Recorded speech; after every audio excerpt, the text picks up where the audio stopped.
So, for today's video naman mga ka-idol, ano ba yung mga pwede mong utangin sa mga dinidiscuss ko sa inyo? Ang SPay Later ni Orange Basket, ang Last Pay Later ni Purple Basket, ang Pay Later ni Black App, ang Cash G. So, ang Cash G, alam niyo naman yun, diba? So, hindi kasi ako So, sa tatlong yun, mga ka-idol, ay sa SPay Later, mga ka-idol, dati nun, kasi nga, hindi ko alam kung bakit, hindi na gumagana yung aking My Business account.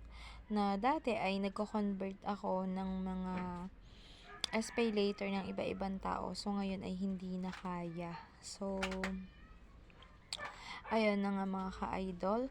So, ano-ano nga ba yung pwede mong utangin sa tatlong ito? Ang Orange Basket, ang Purple Basket, at ang Black Basket. So, pwede kang umutang ng cellphone. Oo mga ka-idol.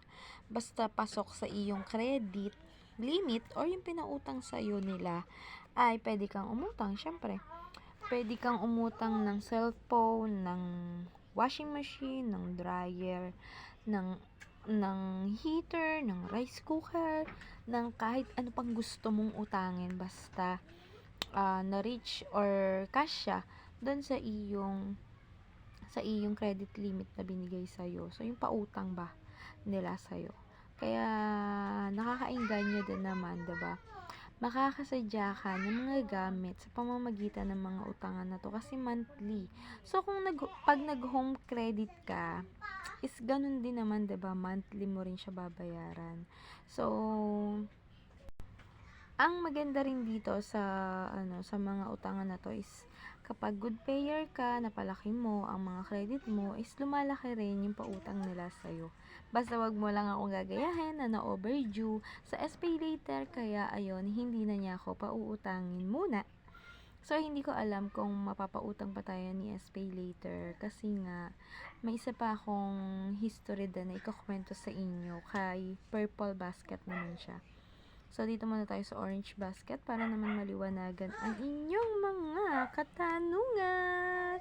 Kung may mga tanong kayo ay pwede nyo i-comment dyan sa aking comment section. So, mga ka-idol, pwede ka rin umutang pala ng laptop.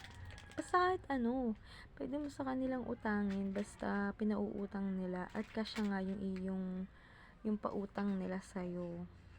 Kaya,